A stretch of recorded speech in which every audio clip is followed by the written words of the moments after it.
चलिए हम चट्टानों के बारे में बात कर रहे थे और चट्टानों के अंतर्गत हम कायांतरित या रूपांतरित चट्टानों के बारे में बात कर रहे थे। ठीक है, रूपांतरण यानी उसका कलर चेंज हो रहा है, उसका नेचर चेंज हो रहा है या उसके अंतर्गत विभिन्न प्रकार के परिवर्तन आ रहे हैं। तो परिवर्तन किस कारण आ रहे हैं? तो अगर टेम्परेचर के कारण आ रहे हैं तो उसे हम एक कारक के रूप में देखेंगे। उसमें परिवर्तन आ रहा है दबाव के कारण यानी कंप्रेशन के कारण या घुल जाने के कारण उसमें चेंजेस आ रहे हैं। ठीक है, तो रूपांतरण कई प्रकार के हो सकते हैं।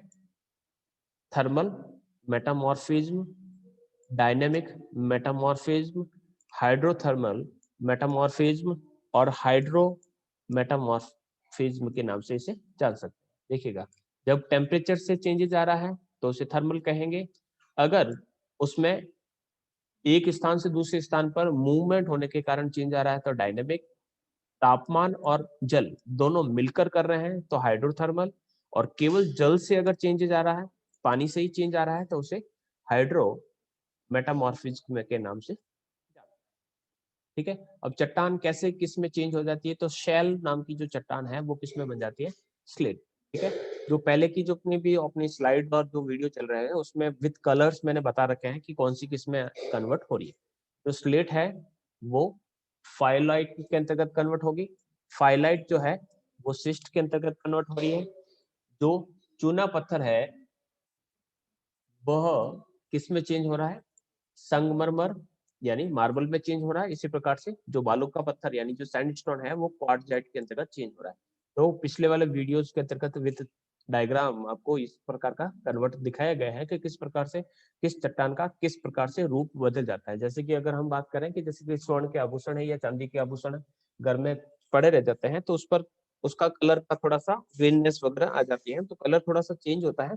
उसी प्रकार से इन पत्थरों का भी चेंज कलर जो है वो चेंज हो जाता है। तो इस प्रकार से कलर चेंज के आधार पर हम इसको बेसाल्ट सिस्ट में बदल जाता है। जो चूने का पत्थर है वो या जो डोलोमाइट है वो संगमरमर में बदल रहा है। गैब्रो जो है सर्पेंटाइन में बदल रहा है।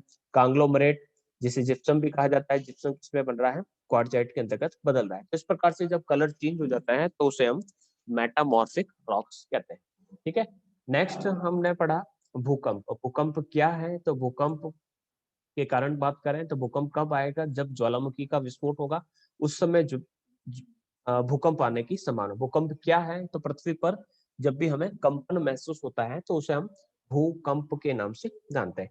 प्लेटों की गतिशीलता यानी प्लेट्स जब मूव करती हैं एक दूसरे की तरफ खिसकती है या एक दूसरे से दूर सरकती है। तो प्लेट के मार्जिन हमने देखे हैं कि प्लेट तीन तरीकों से मार्जिन करती है। दो प्लेटें एक दूसरे के सामने आ सकती है।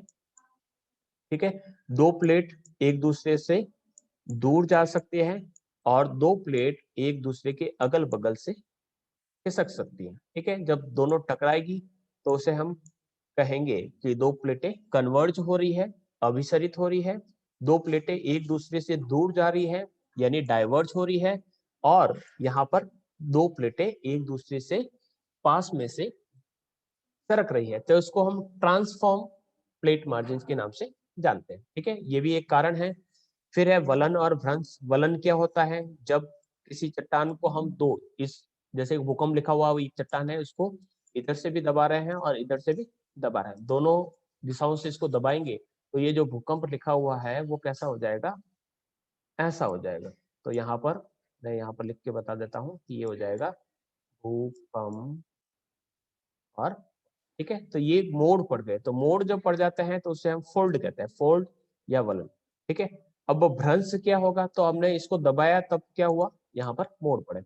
अगर दूसरी स्थिति में मैं कहता हूं कि इसी भूकंप लिखे हुए वर्ड को मैं खींचता हूं, मैं इसको इस तरफ से खींचता हूं और इसको इस तरफ से खींचता हूं तो क्या होगा? बीच में एक क्रैक आ जाएगा। क्रैक आने के बाद भूकंप वाला जो हिंदी वाला नाम इस तरफ चला जाएगा और अंग्रेजी वाला इस तरफ चला जाएगा। ठीक है, तो बीच में क्या हो गई? जगह। ये जो जगह हो जाती है तो उसे हम भ्रंश या फॉल्ट कहते हैं। Fold and fault. ऐसी स्थिति में क्या होगा कि जब ये टूटेंगे या फिर इस प्रकार से मुड़ेंगे तो उस समय धरातल पर कंपन महसूस होता है। जलीय भार यानी पानी काफी ज्यादा एक बांध में आपने भर दिया है तो जहां पर पानी भरा हुआ है तो उसका जो पैंदा है वहां पर क्या हो रहा है, प्रेशर लग रहा है पूरे पूरे पानी का। नीचे पैंदे के नीचे जो चट्टान है वो क्या हो जाएगी, टूट जाएगी, और जैसे टूटेगी तो कंपन महसूस होगा। फिर है भूपटल का संकुचन। संकुचन का अर्थ होता है पृथ्वी निरंतर ठंडी हो रही है, और ठंडी होते होते कह सकते हैं कि वो सिकुड़ती है। तो सिकुड़ने वाली स्थिति के अंतर्गत हमें कंपन महसूस होते हैं। ठीक है। फिर इसी प्रकार से भू संतुलन से संबंधित समायोजन, हमने आइसोस्टेसी को पढ़ा था। आइसोस्टेसी के अंतर्गत हमने पढ़ा था कि जो बैलेंस बना रहता है, यानी पर्वत, पठार, मैदान और सागर की जो तलिका है वो बैलेंस लगातार बना रहता है। ठीक है। अगर ये बैलेंस बिगड़ता है तो उस समय हलचल उत्पन्न होती है और भूकंप आते हैं, क्योंकि उस समय वापस वो अपने आप को बैलेंस बनाने की कोशिश करता है, तो उस समय भी भूकंप के झटके महसूस किए जाते हैं। फिर है विभिन्न प्रकार के जो हाइड्रोजन बम्स या परमाणु जो बम्स के जो परीक्षण किए जाते हैं, उस समय इस प्रकार के झटके महसूस किए जाते हैं। एक प्रत्यास्थ पुनस्चलन का जो सिद्धांत है, इलास्टिक रीबाउंड थ्योरी, उसको भी हमने समझा था कि किस प्रकार से एक रबर को हम अगर दो हिस्सों से खींचते हैं, ठीक है, इस रबर को इधर से और इधर से खींचेंगे तो इसकी जो लेंथ है, इसकी जो लंबाई है वो काफी बढ़ जाएगी, लंबाई बढ़ जाएगी, और एक हद तक ये खींचने के बाद उससे भी ज्यादा अगर खींचोगे तो ये बीच में से टूट जाएगी। ठीक है, टूट जाएगी। तो टूटने के बाद या फिर धीरे धीरे कह सकते हैं कि ये दोनों हिस्से जो खींचने से लंबे हुए थे वो वापस सिकुड़ेंगे। तो जब सिकुड़ेंगे तब वहां पर झटके महसूस किए जाएंगे। ठीक है। तो ये क्या कहता है कि पृथ्वी के निचले भाग में भी रबड़ जैसी चट्टानें यानी फ्लेक्सिबल रॉक्स पाई जाते हैं। तनाव या खिंचाव के कारण वो धीरे धीरे बढ़ती है और एक निश्चित सीमा के बाद टूट जाती है, और टूटने के बाद जितनी वो बढ़ी थी, यानी खींचने से पूर्व वाली अवस्था में वापस आने का प्रयास करती है। रबड़ को आप कितना बढ़ा देंगे तो लंबा तो हो जाएगा, लेकिन जैसे ही छोड़ोगे तो वो जो पूर्व जो उसका आकार था उसमें वापस आ जाएगा। तो जब वो पूर्व आकार में वापस आता है तो पृथ्वी में कंपन महसूस होता है। तो ऐसा एक व्यक्ति थे जिसका नाम था एच.एफ. रीड। एच.एफ. रीड ने ये कॉन्सेप्ट दिया था प्रत्यास्थ पुनश्चलन या इलास्टिक रीबाउंड की थ्योरी। ठीक है।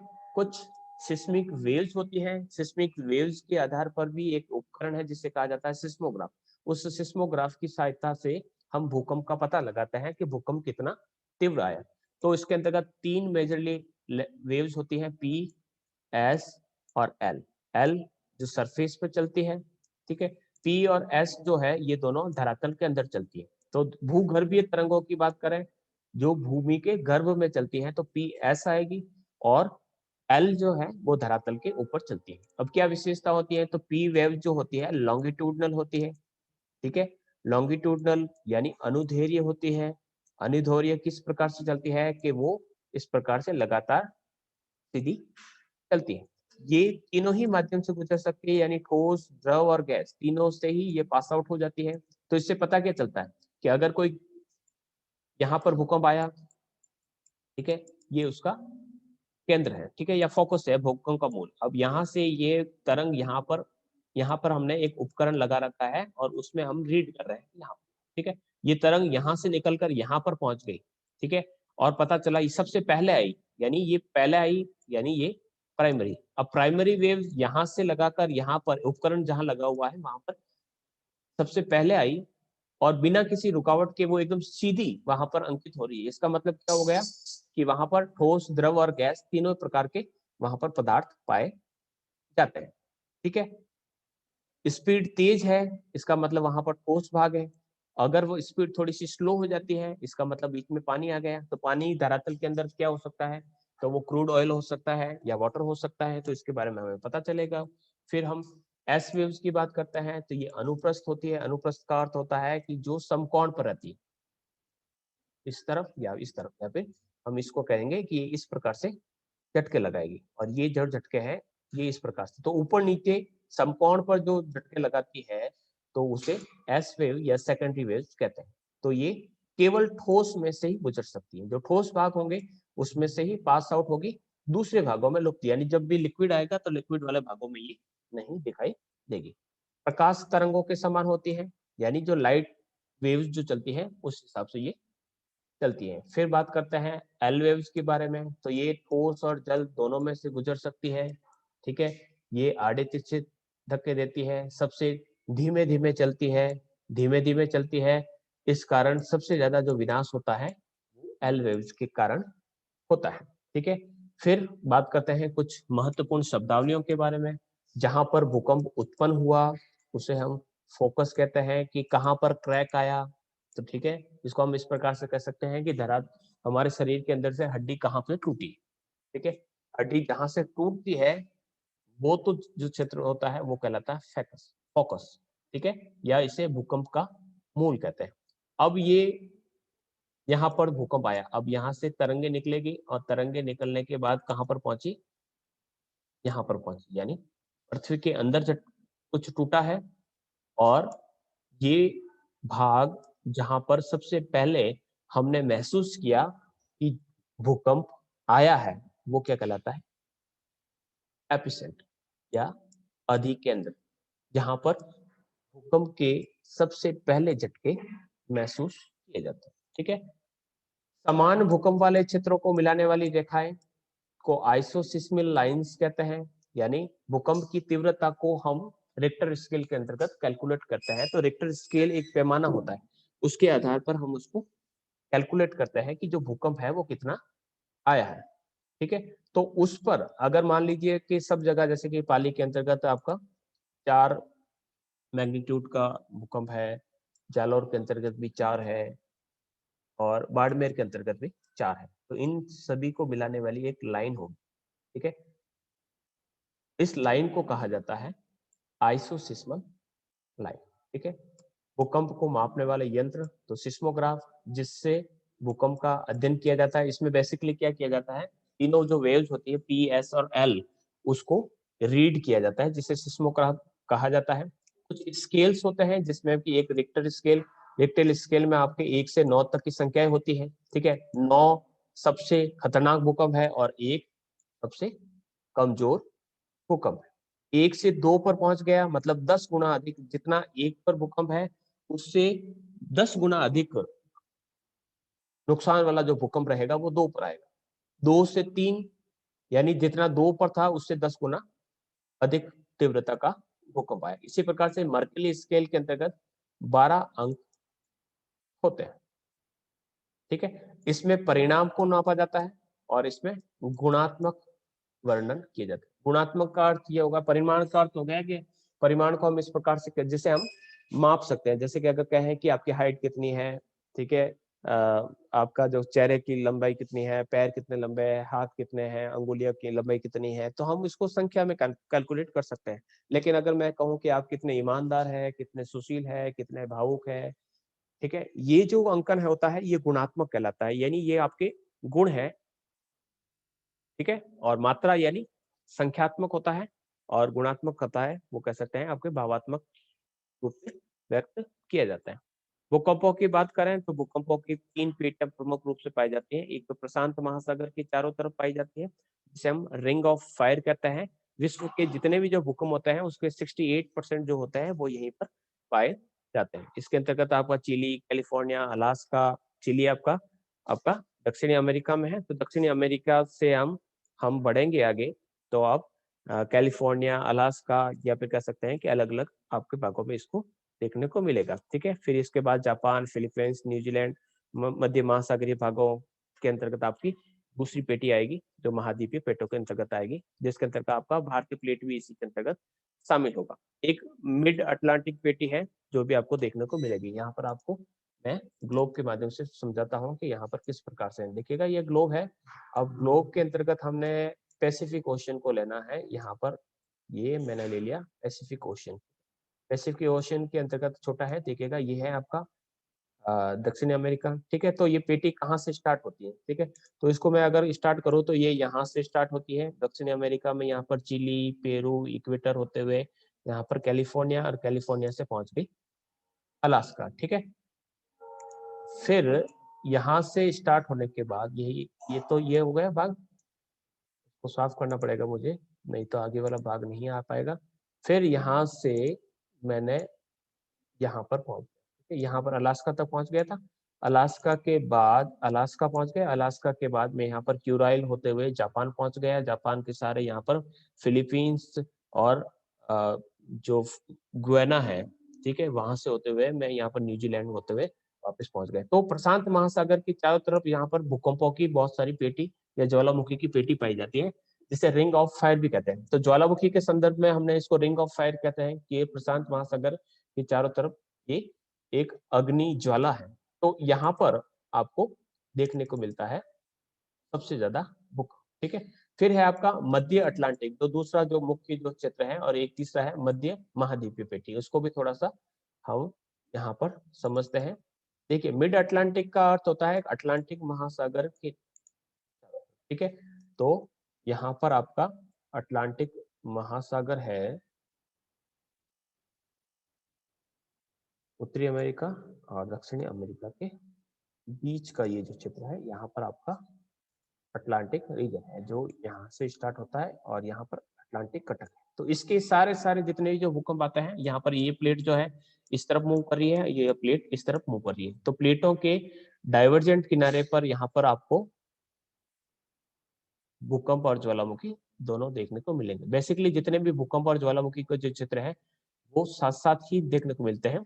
ये जो क्षेत्र है इसको मिड अटलांटिक रीजन कहा जाता है। फिर आता है आपका मध्य महाद्वीप। तो महाद्वीपों के बीच में जो भूकंप आता है, जिसमें भारत का भी क्षेत्र शामिल है, तो वो आपके यहाँ से स्टार्ट करते हैं, पुर्तगाल, इराक, ईरान, इटली होते हुए अरब और भारत का क्षेत्र। और ये जो क्षेत्र है जो महाद्वीपों के बीचों बीच का जो क्षेत्र है, इस क्षेत्र को कहा जाता है मध्य महाद्वीपीय पेटी, ठीक है। तो इसके अंतर्गत आपका अटलांटिक महासागर शुरू होगा, फिर आपका मेडिटेरियन सी, फिर आल्प्स पर्वत, काकेशस, हिमालय और उसके आसपास के क्षेत्रों में देखने को मिलेगा।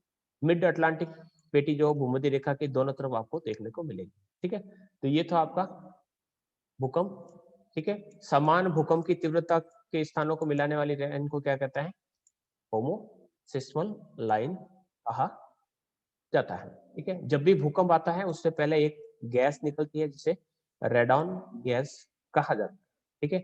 और भूकंप यानी फोकस से जो एनर्जी निकलती है उसे प्रत्यास्थ ऊर्जा यानी इलास्टिक एनर्जी के रूप में जाना जाता है। तो ये तो था आपका भूकंप का चैप्टर कि भूकंप किस प्रकार से आता है। नेक्स्ट हम शॉर्टली में जल्दी ज्वालामुखी की बात करते हैं। ज्वालामुखी और ज्वालामुखीयता दोनों में फर्क होता है। देखिएगा, ज्वालामुखी की बात करते हैं तो वह छेद जिसमें से आग या गर्म पदार्थ निकलते हैं, तो उसे हम कहते हैं ज्वालामुखी, ठीक है। ज्वालामुखीयता यानी वोल्केनिक इरप्शन या ज्वालामुखी प्रक्रिया की अगर बात करें तो उसमें मैग्मा और गैस दोनों मिलकर क्या करेंगे, धीरे धीरे ऊपर की तरफ मुड़, यानी ये पूरी प्रोसेस है जिसके अंतर्गत मैग्मा धीरे धीरे ऊपर उठता है। ऊपर उठने के बाद धरातल पर लावा के रूप में प्रकट होता है और वहां पर ठोस होता है, ठंडा होता है। ये सारी जो प्रक्रिया है वो वोल्केनिक प्रोसेस या ज्वालामुखीयता कहलाती है। केवल आग जिसमें से निकलती है तो उसे ज्वालामुखी कहते हैं। मैग्मा और लावा में क्या अंतर होता है? तो लावा जो पृथ्वी के बाहर जो प्रकट होता है तो उसे हम लावा कहता है। मैग्मा जो उसके अंदर ही जमकर ठोस हो जाता है तो उसे हम मैग्मा कहते हैं। अब इसके कारण क्या है कि ज्वालामुखी आते हैं? तो सबसे पहले प्लेट टेक्टोनिक्स, ठीक है। प्लेट टेक्टोनिक्स यानी जब दो प्लेट आपस में टकराती है तो जो भारी प्लेट है वो हल्की प्लेट के नीचे चली जाती है। जैसे कि ये भारी प्लेट है और ये नीचे चली गई, और ये जो हल्की प्लेट है वो ऊपर रह गई। हल्की प्लेट किसकी बनी हुई है? महाद्वीपों की बनी हुई है। भारी प्लेट किसकी बनी हुई है? महासागरों के नीचे बनी हुई, ठीक है। और यहाँ पर जाने के बाद जहां पर ये पिघली हुई चट्टान या पिघल जाएगी, और पिघलने के बाद ये धीरे धीरे यहाँ पर इरेप्ट होगी और यहाँ पर ज्वालामुखी पर्वत का निर्माण होगा। तो ऐसी स्थिति में जब दो प्लेटें टकराती हैं तो आपके ज्वालामुखी होते हैं। जब दो प्लेटें एक दूसरे से दूर जाती है यानी डाइवर्ज हो रही है, ठीक है, वहां पर हमने कहा कन्वर्ज हो रही है, अभिसरित हो रही है, यहाँ पर हो रही है अपसरित, यानी एक प्लेट इस तरफ जा रही है और एक प्लेट इस तरफ जा रही है, दोनों की दिशा अलग। यहाँ पर हमने कहा क्या पढ़ा कि दो प्लेटें एक दूसरे के सामने आ रही है, ये प्लेट इसके सामने आ रही है और ये प्लेट इसके सामने आ रही है। यहाँ पर दोनों प्लेटें एक दूसरे से विपरीत जा रही है। जब दो प्लेटें एक दूसरे से दूर जाती हैं तो यहाँ पर क्या बनता है? भ्रंश, ठीक है। जब दोनों प्लेटें एक दूसरे के सामने आती हैं तो क्या बनता है, फोल्ड। ठीक है, तो यहाँ पर दबाव कम हो जाता है, अंदर से अधिक दबाव के कारण ज्वालामुखी, यानी ये प्लेट इस तरफ चली गई, ये प्लेट इस तरफ चली गई, तो नीचे से जो लावा था वो क्या हो गया, अधिक दबाव यानी प्रेशर नीचे ज्यादा था, ऊपर कम था, तो अपना आप लावा ऊपर आ जाता है और यहाँ पर एक कटक का निर्माण होता है। एक और कारण है भूपटल का कमजोर, तो नीचे से जो लावा जो होता है वो पानी के साथ गर्म होकर ऊपर की ओर आने के लिए प्रयास करता है, और जहां कहीं पर भी कमजोर धरातल मिलेगा तो उसको तोड़कर वो बाहर आएगा। हमारा जो अर्थ का इंटीरियर पार्ट है वो काफी अधिक गर्म है, तो जो रेडियो एक्टिव पदार्थ पाए जाते हैं वह अधिक प्रेशर से लो प्रेशर की तरफ आने की कोशिश करते हैं और भूमि को तोड़कर बाहर आ जाते हैं। फिर बात करते हैं ज्वालामुखी कितने प्रकार के होते हैं, तो कुछ एक्टिव होते हैं। एक्टिव का अर्थ होता है कि लगातार उसमें से लगातार, यानी कभी भी जाओ आप वहां पर उसमें से लावा या गैस या जल वाष्प देखने को मिलती है। सबसे ज्यादा जो मात्रा उस मुख में से निकलती है वो जल वाष्प की निकलती है, ये ध्यान रखिएगा। ठीक है, जो हमेशा एक्टिव रहता है जागृत ज्वालामुखी। प्रसुप्त का अर्थ हो गया कि एक बार काफी लंबे समय के लिए शांत हो गया, लावा निकलता था, फिर धीरे धीरे कह सकते हैं कि उसमें से लावा निकलना बंद हो गया, लेकिन कभी कभी ये वापस जागृत हो जाता है। ठीक है, जैसे व्यक्ति किसी को नींद आई है और नींद आने के बाद अचानक से उठ जाता है, तो उसमें से जो इस प्रकार के जो ज्वालामुखी होते हैं उसको डोरमेंट वोल्केनो कहते हैं। और कुछ बिल्कुल शांत होते हैं, यानी काफी लंबे वर्षों से उसमें न तो विस्फोट हुआ है और आगे भी उसमें विस्फोट होने की संभावना नहीं है, उसको एक्सटिंक्ट वोल्केनो के नाम से जाने, यानी सक्रिय होने की संभावना नहीं रहती है, तो उसको इसके अंतर्गत रखा जाता है। एक्टिव एटना और स्ट्रोम्बोली। स्ट्रोम्बोली को भूमध्य सागर का लाइट हाउस भी कहा जाता है, भूमध्य सागर का प्रकाश स्तंभ भी कहा जाता है। इटली का जो विसुवियस है जो प्रसुप्त प्रकार का है, और इसी प्रकार से कुछ शांत है, यानी ईरान में कोहो पोपा जो म्यांमार में है, किलिमंजारो जो अफ्रीका में है, और चिम्बारोजो जो दक्षिणी अमेरिका में है। ये पहले वल्कनो थे, लेकिन अभी ये शांत हो चुके हैं। ज्वालामुखी से निकलने वाले पदार्थों की बात करते हैं तो सबसे ज्यादा तो उसके अंतर्गत गैस और जलवाष्प में निकलती है। कुछ विखंडित पदार्थ यानी पायरोक्लास्ट निकलते हैं। पायरोक्लास्ट का तो अर्थ होता है कि बड़े बड़े से वहां पर पत्थर निकलते हैं, तो चने के आकार के, अखरोट के आकार के, छोटे छोटे धूल के आकार के अलग अलग प्रकार के पदार्थ निकलते हैं। और तीसरा जो पदार्थ मुख्य रूप से निकलता है वो है लावा। जलवाष्प, ठीक है, तो सर्वाधिक मात्रा जलवाष्प की होती है, उसके अलावा कुछ गैसें सल्फर और कार्बन डाइऑक्साइड, हाइड्रोक्लोरिक अम्ल और अमोनियम, ये विभिन्न प्रकार की गैसें इसके अंतर्गत देखने को मिलती हैं। फिर बात करते हैं विखंडित पदार्थ, तो काफी बड़े बड़े होते हैं तो उसे हम कहते हैं बॉम्ब, यानी कई फुट बड़े जो टुकड़े होते हैं उसे बॉम्ब कहते हैं।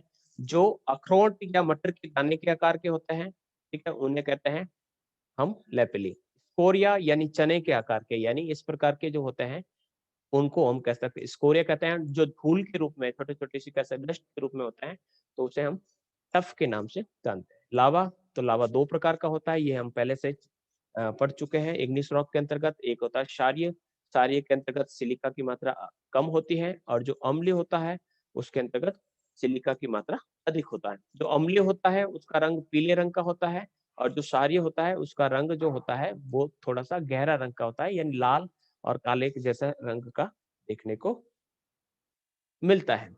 फिर हम बात करते हैं ज्वालामुखी के कौन कौन सी अंग है। अंग की बात कर रहे हैं तो जहां से मैग्मा निकलता है तो उसे मैग्मा चैम्बर कहते हैं।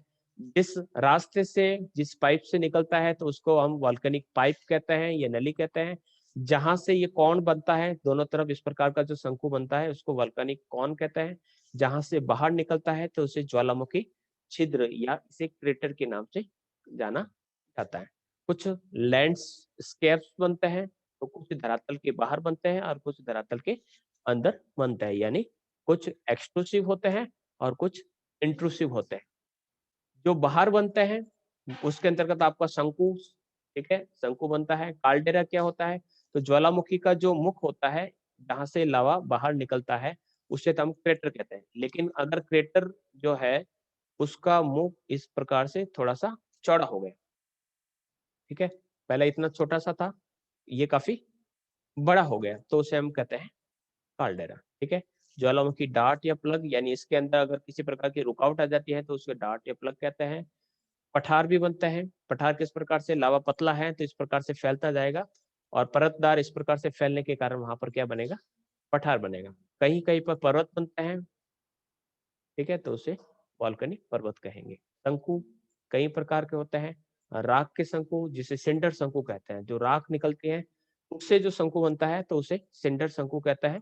तो सिंडर शंकु आपको एक बार प्रश्न पूछा गया है जेएनयू के द्वारा कि सिंडर शंकु क्या होता है, तो ज्वालामुखी से जो राख निकलती है उससे जो शंकु बनता है तो उसे सिंडर शंकु कहता है। ठीक है, कुछ अम्लीय होते हैं, क्षारीय होते हैं। अम्लीय और क्षारीय वो आपके लावा के आधार पर मिश्रित, यानी उसके अंतर्गत कई प्रकार के पदार्थों का मिश्रण देखने को मिलता है। ठीक है, राख का शंकु किस प्रकार से बनता है, तो ये यहाँ पर अम्लीय शंकु, जिसमें अगर सिलिका की मात्रा अधिक है तो सिलिका की मात्रा अधिक होने के कारण लावा गाढ़ा और चिपचिपा होता है, तो ज्वालामुखी के मुख के पास ही वो जमकर ठंडा हो जाता है। ठीक है, तो इस प्रकार से जो बनता है तो वो आपका अम्लीय शंकु कहते हैं। और इसी प्रकार से जो क्षारीय शंकु है तो सिलिका की मात्रा कम होती है, इसलिए लावा क्या होता है, पतला, तो काफी दूर जाकर फैलता है। तो देखिएगा दोनों में आप फर्क देख सकते हैं, यहाँ पर पास में जम गया और यहाँ पर काफी दूर जाकर जमा। तो ऐसी स्थिति में आप देखिएगा तो यहाँ पर क्षारीय शंकु बना। फिर है मिश्रित शंकु। ठीक है, सबसे बड़े और सबसे ऊंचे होते हैं, तो इनका निर्माण लावा, राख और अन्य ज्वालामुखी पदार्थों के अनुसार होता है। काल्डेरा क्या होता है, तो जो क्रेटर जो उसका मुख होता है छोटा, वह काफी बड़ा हो जाता है तो उसे काल्डेरा कहता है। ठीक है, ग्रीवा यानी ज्वालामुखी अब शांत हो चुका है और उसका जो छेद है वहां पर लावा बढ़ जाता है, तो उसमें ऐसा लगता है कि इसको डार्ट, जैसे कि बोतल का अगर ढक्कन गुम हो गया तो हम क्या करेंगे, उसके अंतर्गत किसी प्रकार की कॉक लगा देंगे, तो जो कॉक है वो उसकी डार्ट कहलाती है। इस प्रकार से ज्वालामुखी पठार काफी लंबाई में फैला है तो वहां पर प्लेट्यू बनेगा। अगर पर्वत बन जाता है तो उसे ज्वालामुखी पर्वत के नाम से जानते हैं। ठीक है, कुछ शिलाकृतियां लावा के अंदर ही जमने से, यानी मैग्मा जो है अंदर जम जाता है, तो उसमें सबसे पहली जो बनती है बैथोलिथ। बैथोलिथ क्या है, तो बैथोलिथ आप देखिएगा कि यहाँ पर काफी लंबा समय में, ये देखिएगा यहाँ पर जो आधार तल से इस प्रकार से लंबा, इस प्रकार से काफी बड़ा जो जमता है तो उसे हम कहते हैं बैथोलिथ। फैकोलिथ, फैकोलिथ का अर्थ होता है कि अभिनति, किसी इस प्रकार से अभिनति और अपनति, यानी यहाँ पर लावा जमा है, यानी इसको इस प्रकार से समझ सकते हैं कि जो चट्टानों के अंदर फोल्ड होता है, अगर लावा यहाँ पर जमा है, यहाँ पर जमा है, वापिस यहाँ पर जमा है, तो क्या बनेगा, फैकोलिथ। लेपोलिथ, ठीक है, लेपोलिथ आपके देखिएगा इस प्रकार से संकरित रूप में बनता है। फिर है आपका लेकोलिथ, उल्टी तस्री बनती है तो उसको लेकोलिथ। डाइक यानी जो सीधा खड़ा है, ठीक है, तो ये आपका डाइक हो गया। सिल यानी लंबा इस प्रकार से जमा है परत के रूप में, तो इसको सील कहते हैं। और लेकोलिथ मैंने आपको बता दिया कि किस प्रकार से बनता है। तो इस प्रकार से ये अलग अलग प्रकार की शिलाकृतियां आपको देखने को मिलती है। ये लावा से बनी हुई आंतरिक शिलाकृतियां हैं जिसके अंतर्गत आपके बैथोलिथ, ठीक है, लेकोलिथ, लेपोलिथ, फैकोलिथ, सिल और डाइक, ये अलग अलग प्रकार के स्ट्रक्चर बनते हैं। सिल जो होता है वो इस प्रकार से हॉरिजेंटली होता है और जो डाइक होता है वो इस प्रकार से वर्टिकल बनता है। ठीक है, तो ये है आपका सिल। ठीक है, डाइक जो है वो इस प्रकार से बनता है। और ज्वालामुखी तीनों ही जो पेटियां हैं, एक तो प्रशांत महासागर के चारों तरफ देखने को मिलेगा, मध्य महाद्वीपीय क्षेत्र में भी आपको देखने को मिलेगा, इसी प्रकार से अफ्रीका की जो रिफ्ट वैली है वहां पर भी आपको इस प्रकार से देखने को मिलेंगे। विश्व के प्रमुख ज्वालामुखी की बात करें तो ओजेस डेल सराडो जो अर्जेंटीना और चिली की जो सीमा है वहां पर देखने को मिलता है। फिर कोटापेक्सी जो इक्वेटोर यानी दक्षिणी अमेरिका के अंतर्गत भी देखने को मिलेगा। मोना लेवा जो हवाई द्वीप जो है वहां पर देखने को मिलेगा। इस प्रकार से ये चिम्बराजो, फिजियोमा, ये नाम भी आपको याद रखने हैं। को सुल्तान, Kilimanjaro, Saint Helena, Mount Etna, Kilauea जो आपका हवाई द्वीप के अंतर्गत रहता है सक्रिय। माउंट एटना ये भी आपका एक्टिव वल्केनो है। तो अलग अलग प्रकार के आपको वल्केनोज आपको देखने को मिलते हैं। तो यहाँ तक आपने कई चैप्टर्स को देखा जिसके अंतर्गत हमने पृथ्वी की आंतरिक संरचना को भी पढ़ा है। आंतरिक संरचना के बाद हमने भूकंप और ज्वालामुखी के बारे में भी डिस्कस किया। ठीक है।